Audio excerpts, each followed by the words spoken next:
नमस्ते अनि स्वागत छ तपाईँहरूलाई द एट द रेट रिडरमा थोरै कविता र थोरै कथा।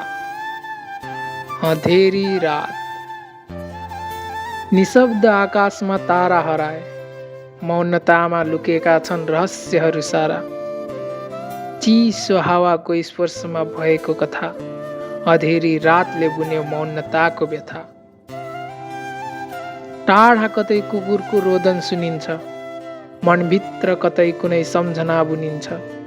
लुकेका आँखाहरूले खोज्छन् उज्यालो, अझै नआएको भोलिको आशा पालो। झ्यालको छेउमा चियाको कप चिसिन्छ, अलमलिएको मन त ढुकढुकीसँग मिसिन्छ।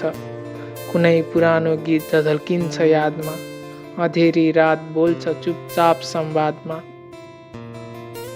यो रात मात्र अन्धकार होइन, कथा हो, अधुरो सपना र गहिरो चाहना बोकिएको व्यथा हो। साँझ र बिहानीको बीचको पीडा, अँधेरी रात, मौनतामै बोल्ने कविता।